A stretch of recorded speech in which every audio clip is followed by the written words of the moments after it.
How to Get to 5D, Part 5. By SHARON Stewart in Athena. Dealing with scary people. First, a couple thoughts. When I say scary people, I'm not kidding. You're thinking, oh, that's just SHARON.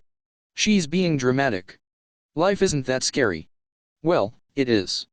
You have to consider that there are more people who can hear the voices of evil mind control in their heads than there are people who can hear the loving voices of their guides and angels. In the same way I am prompted to take the high, loving path when I'm angry, there are more people who are prompted to strike out and attack when they are angry. I rest my case. I'm not exaggerating. This world is run on fear. Fear strikes out and attacks when it is challenged. Love does not. Love can't do anything but love.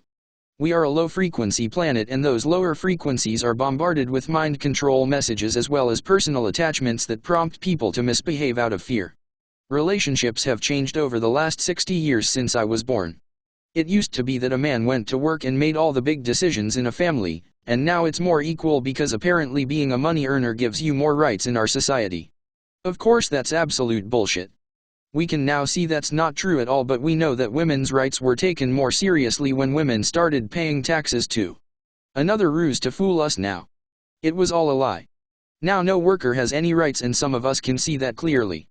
We have to stop giving away our power to people who earn more money than we do and begin to recognize we all have the right to speak up just because we're human. I've seen relationships between a man and a woman change from strictly marriage and the man dominates the family, which was my parents' marriage, to women going out to work and the rearing of children being done by women as well, which was the 70s and 80s, and now 40 years later, there are shared child rearing relationships with no marriage involved. These are relationships that reflect the choice of the partners to stay together, which is a step forward in exerting personal power as I see it. They're not bound by a legal contract. Every day they choose to stay with their partner, or not. Extraterrestrials do not marry. They have no need to because they stay together through choice, which seems to be where we're headed. By the way, folks, if you need to leave your relationship, please do so. Don't martyr yourself. There are a lot of crappy relationships out there right now. I avoided a lot of them by never getting married. Every time I dated anyone, it's like my life was sloughed away and I became an extension of his life. I'm not a prize, I'm a person. There was no sharing in these relationships. It was his way or the highway, so I chose the highway. There were all kinds of things being said about unmarried women back then. They were spinsters, which sounded like we were spiders or something, weaving webs to trap unsuspecting men into our evil lives. There were movies about women who waited all their lives for their lives to begin. They never met Mr. Right, and for that reason, they never lived. This is all propaganda, folks, propaganda I never listened to. I spent my life living, exploring, and I had a subconscious mission of trying to find Ivo, which led me all over Europe. I learned how other people live. I learned a lot about life. I learned what it was I liked and didn't like about it. I studied mysticism, spirituality, and slowly made the shift to being woo-woo. I lived a double life. I had to heal my addictions, and in this I started fighting the archons who attempted to put me under their control again. Our relationships are being changed by love, but they're still not truly loving relationships. You can only know the wholeness of the love of God when you have mastered all 12 dimensions. Until then, you're a student and your loving experience is incomplete. There will always be room for more lessons. I was surprised yesterday when I spoke to the family next door. This family, in my opinion, is highly dysfunctional, emotionally repressed, addicted to alcohol, spending, TV, fast food, carbs. They live in a dirty, messy house which seldom gets cleaned, and they think like victims. Yet she stated yesterday that her family is normal. No, your family is common because there are many families like that, but that is not normal if your definition of normal includes healthy. This is not a healthy family. They are using denial as a coping mechanism. I have lived for 60 years and have seen the American dream families that to some extent were more functional than the families I see now. What passes for normal now is extremely degraded even in the last 60 years. Dysfunction runs high. If the hubby is having an emotional fit and the police have to be called out, how normal is that? Fighting with the neighbors requires another visit from police. Yeah, so that's normal? I doubt it. People use denial to cope. Many people do. And we have to stop it. Our collective denial is being ripped off now as more and more gets exposed. And it's high time. I've said this before and I'll probably say it again, social media would never have worked in the 60s. Why? Because we were taught not to talk to strangers. We have far more exposure to strangers now than we ever did before, and this is because of social media. So think about it, going back to what I said that most people don't have loving inner voices that speak to them, you're talking to a lot of people who only hear evil mind control and not the voices of their guides. Couple that with the fact that many families are more dysfunctional now than they were even in the 60s, and yes, this is through social engineering, and you'll see that the divide and conquer strategies of the deep state are doing well. What is so difficult about hearing a prompt to attack someone and then ignoring it? Yes, you've got this all justified in your minds and you've been doing it for years. Maybe you've garnered some success in controlling others through fear. Congratulations. The problem for you, though, is that you're the most controlled person by your own negative behavior. And you're building a jail for yourself the more you enact this rotten behavior towards others. Every time you attack another person out of anger, it's you that's being controlled into this behavior, not them. People feel anger and react in any number of ways, some do something constructive about it. What you're doing is denying yourself your right to choice. Too bad for you. You think you're justified because people go to war. Killing other people is okay when it's war. Is it? Is it really? You think you're justified because others do it? Your parents did it? Politicians do it? Yes, you're part of the matrix because you do what others do without even thinking about it. Congratulations. You missed the whole point of life, and that's to be your authentic self.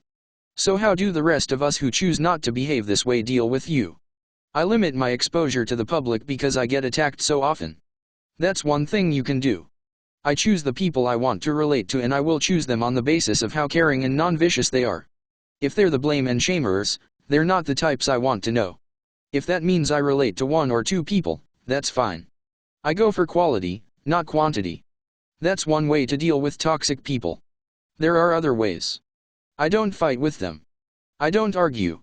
Trying to argue with someone who's reacting to prompts from their evil attachments is not a fair fight. I'm very capable of abusing people because I have come from an abusive family, but I choose not to do it. So I choose not to argue. The only thing arguing will do when you're already angry is make you more angry. For those of us who vibrate above the anger frequency, anger doesn't feel good, and we don't like to fight because that doesn't feel good either. For those people who vibrate below the anger frequency, anger feels like power, so they like it. I feel sorry for you. You're missing out. If you want something constructive to do when you're angry, put on a pair of runners and go out for a walk, a jog, or a run. Burn off the adrenaline that's now coursing through your veins. Put the anger to good use.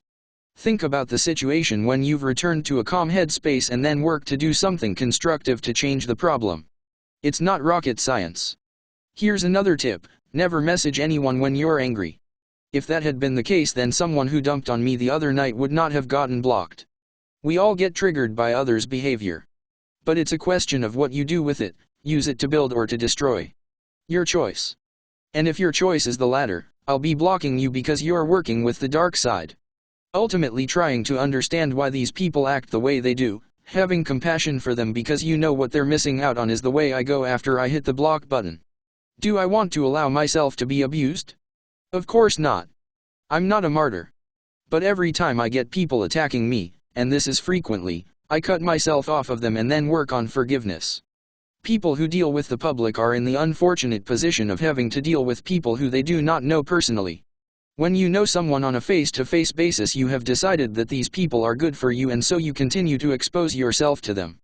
With social media you don't have that option. I have strangers follow me. I was just called out on Gab because I cut the person off on Parler. So she followed me there so she could attack me.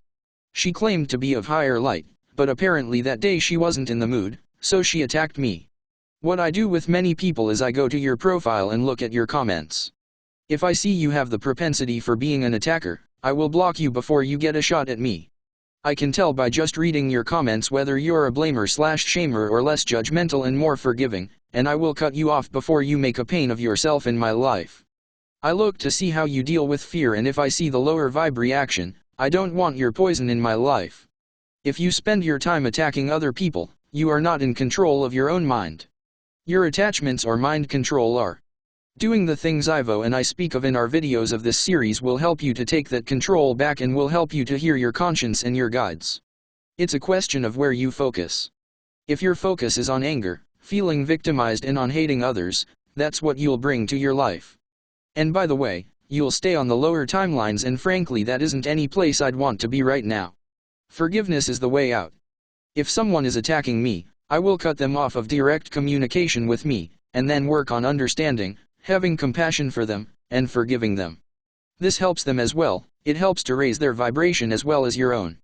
The other thing I do is work on chakra rebalancing, eating a good diet, focusing on beauty, focusing on having fun, and taking care of my health in other ways. By doing this, you're less likely to feel even anger when you're attacked. I've been attacked and just said, "Oh, here's another one. Bye-bye," and just carried on without feeling hurt. People who are empathic and of unity consciousness are extremely emotional, and it's taking charge of your emotional states that you have to work on. That's what Ivo and I teach in our videos to you.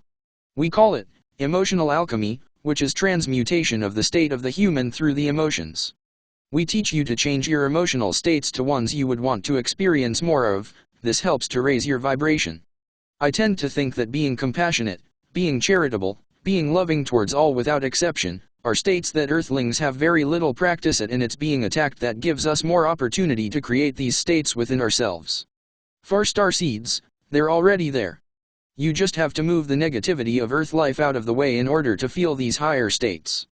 Like I have said, focusing on beauty is an easy one because beauty doesn't involve human interaction. You can focus on the beauty of nature and that will raise your vibe up again if it's low. However, learning to forgive earthlings for their attacks on you is very important if you want to reach 5D.